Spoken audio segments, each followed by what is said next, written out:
Good morning. Good morning.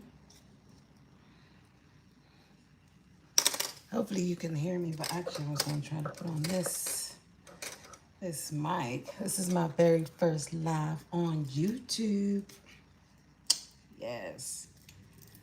So I was going to put on this because I should have had it on.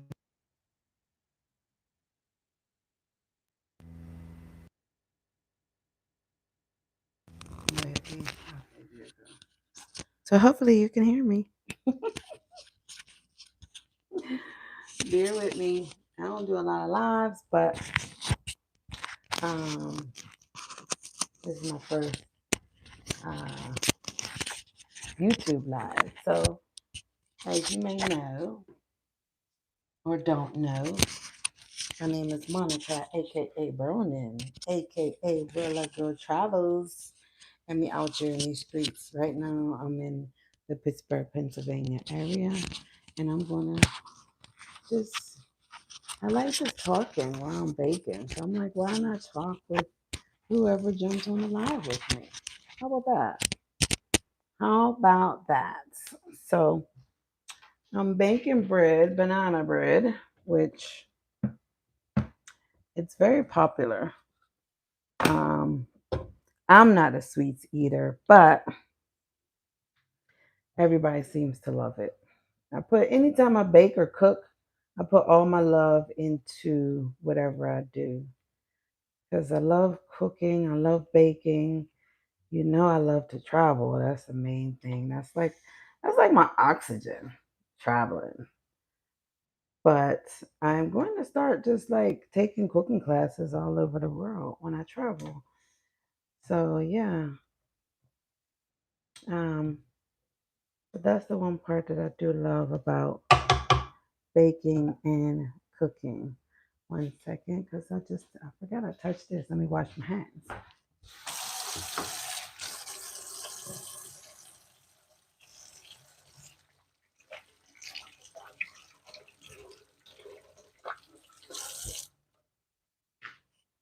Okay, I'm back.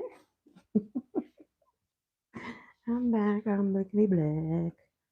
So with bacon, there's a process to bacon. It's a science into bacon. It's it's not like cooking where you can just throw things in and I'm gonna do a dash of this, dash of that, dash of this. I do that with my spices in here, like my nutmeg and all of those type of things in here. Um, I do this so often that I do this recipe straight out of my head. I don't need a recipe because I do it so much. I have it, in a couple of stores, and I recently started shipping it out. So anytime you bake, you always want to you scrape your bowl every time you mix something. Every time you mix something. Also, when you add your eggs, you want to add like one at a time. Get it mixed up. So the first process is creaming your butter. You cream your butter. That means your butter and your sugar. You cream it. Get that all mixed up. You scrape it up. You add eggs. One at a time. I wait till they burst, and then I'll add the next egg in because you got to make sure it's mixed up very well. Then you want to make sure there ain't no shells in there too. Make sure you ain't got no shells and stuff. You don't want your baked goods to have shall be crunchy and it ain't supposed to be crunchy. So yeah. So this is eggs, the butter, and the sugar right now. And then I'll add in the bananas. Because it's a whole process to this thing. It's a process. It's a process. The whole process. And then of course you scrape again. So you want to be scraping. You gotta scrape. Because if you don't scrape, guess what happens? When time you go to mixing your flour and you don't scrape, you can have big old clumps of flour patches, blocks, or with cubes or whatever you want to call it in your cake or your whatever pastry you're making. So you always want to stir every time, scrape every single time you want to scrape every time. Just so you can make sure there ain't no big old blobs of stuff in there, so you're good to go. You know, I personally, when it comes to the bananas, like to use overripe bananas. So this is, I get the overripe bananas, I crush them up, smush them up, and then I add my 3 different seasonings in there. So yeah, telling you, I do all my everything with love and affection. So you want to get that in there. You know what I mean? Get all that good banana in there. See, bananas when they're overripe, that's when they're at their sweetest. It's sweet, sweet, sweet, sweet. That's when they're sweetest. So you definitely want to just go ahead on and use overripe. I never use a regular ripe, like just turn ripe banana because it's not as sweet as that overly ripe. It looks like it's bad with brown on the outside. That is like gold for banana bread or banana fritters or whatever you're gonna use with bake with bananas. That is gold, especially for me. I go in the store and I see the bananas that's overly ripe. I'm like, yes, yes, baby, yes. So yes, you want to get that all nicely whipped up and everything. You don't have to do it too long because the simple fact that they're already just crushed up. You just want to incorporate all of that in there. Oh shit, I ain't take out the milk. Gotta take out the milk. Gotta get the milky milk. So my next part is doing the flour. So I do regular all-purpose flour. I already have my baking soda and baking powder already in there because I always prep before I start because I like to just keep it moving. I have a lot of bread to bake. Probably about a good 12 loaves, if not more. So I have a lot to bake. Like as I said, I have it in stores. And then I decided to vend with a friend of mine on Sunday. So I gotta do many loaves of bread. And I do different flavors. I do regular banana bread. I do banana bread with nuts. So banana nut with walnuts. And I also do banana bread with chocolate. Yes. You want to have that coffee at night or in the morning. Actually, think about it. I haven't had my coffee yet. I just came in and started baking. But I figured more or less I could have a load in, a batch in, make my coffee, make a few phone calls. Gotta have this process. I always have to plan out what I'm going to do. Plan out whatever me I gonna do. That's what me have to do. So yeah. In culinary terms, that's called mise en place. Mise en place when you prep everything, and then once you get started, pop pop pop pop pop pop, you're good to go. You understand? Yeah.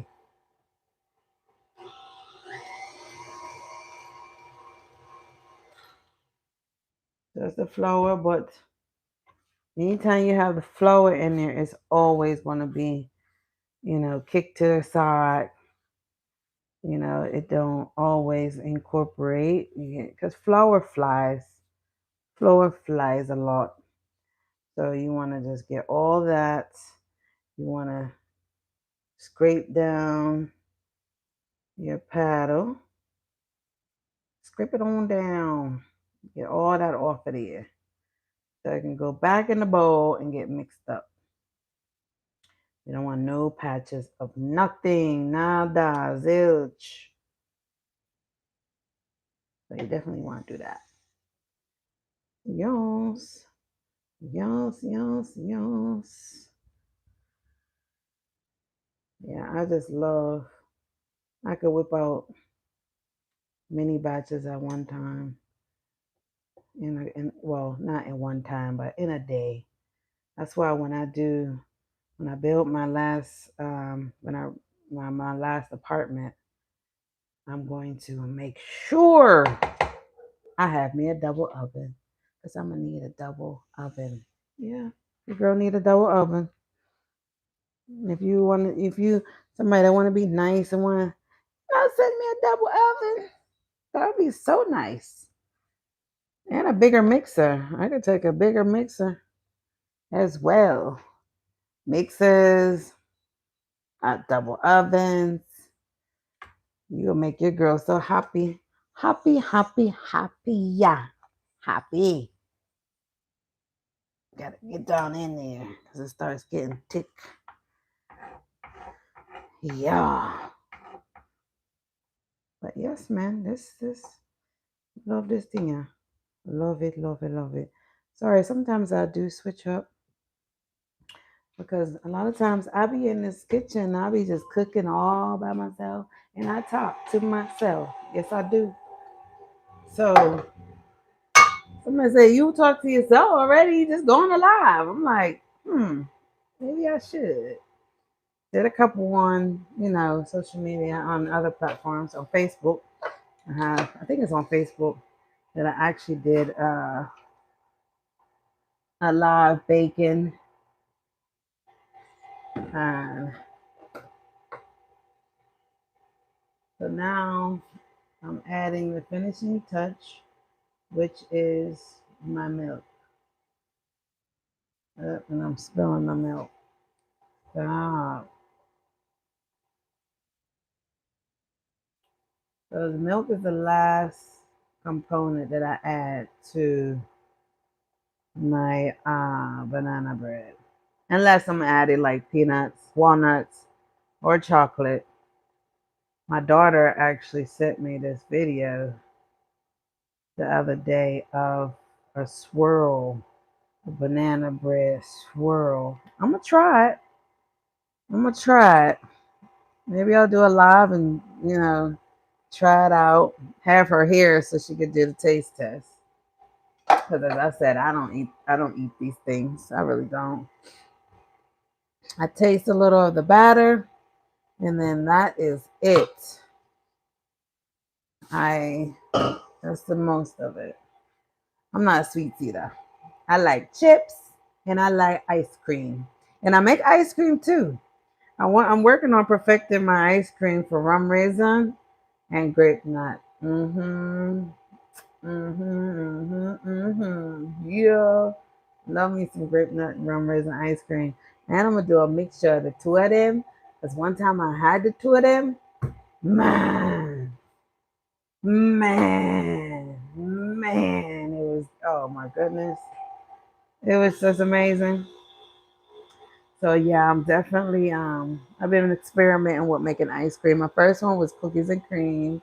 My second one was chocolate. It was Alaska chocolate. So it was like a powder that I used in it. Um yeah, it was okay. The Alaska one, it was okay. But I'm gonna just use like some other chocolate, some dark chocolate because it was like a milk chocolate and it was kind of light. Yeah, so I'm definitely going to try work on an ice cream again. And then the recipe I had for the grape nut, it called for, what was it? Almond extract. I knew better. Almond extract is so powerful, and I don't know why I used it. Going against my gut and my judgments, because it's not like I'm no, and no, no bueno. Mm-mm. So yeah. So that was not good. Not for me. My friend, she liked it, but I wasn't feeling it. So she got all the grape nut ice cream. All of it. The whole of it. She got the whole of it. Because Monica here, Brownin don't do those things. If I don't like it, I just don't like it. I don't care if I made it. I'm not gonna make it seem like I liked it because I made it. Nope. Mm-mm. So yeah. And that's it. This is all to it. It's a banana bread, but you have to have a process to it because I have some people that they're like, my banana bread don't come out as moist as yours. It's always, dry. And I have this one little girl. She loves my bread. And so my Auntie Monica, when y'all gonna make some bread? So I always, make some bread for her. She said her mother tried to make it and it just didn't. It was just dry. It some people's come out very dense, but it's. I learned to bake in culinary school. I didn't um I didn't know how to bake when I went to culinary school. I knew how to cook, but I didn't know how to bake. So shout out Chef Beck for helping me learn the sciences of baking, the processes of baking, because I had no clue. You when you don't see somebody baking from scratch growing up. Yeah, I've seen some people bake, but I never sat there and watched either. Like when they make rum cake and black cake, whatever. Um, but yeah, I've seen those. But at the end of the day, as a child, as a younger child, you're not looking to see what the process is if you ain't trying to learn it. So this is it right here. That's it. I'm about to throw it out in these these bacon loaf pans, and pop it in the oven, and that's it. That's all to it. So yeah. So if you like this little episode of Baking with Brownin, yes, it's Baking with Brownin, then comment and say you would like to see more, or you'd like to see me cook, because I have people ask me about cooking as well. And you never know. I might do more lives and show you guys some of the things that I do outside of travel. Travel is the number one thing that I do. There are other things. There's a lot to this girl. There's a whole lot of things to this girl. And if you knew me personally, you already know. But if you don't, you soon know. But you gotta let me know what you want to know about. You gotta let me know. Let a sister girl know. You understand? All right. So I'm not even gonna just keep it on so that you get to see me pour into a bowl. How boring is that? It's just boring. Boring. Aburrido. Yeah. I'm learning Spanish, so sometimes I'll pop in a couple words every now and then. And all my Latinos, and you can tell me if I say the word wrong. Let me know. Let me know. Let me know. Let me no. So this is Monica, aka Brownin, aka Willow Girl Travels, and out here in these streets of Pittsburgh, Pennsylvania. Ciao.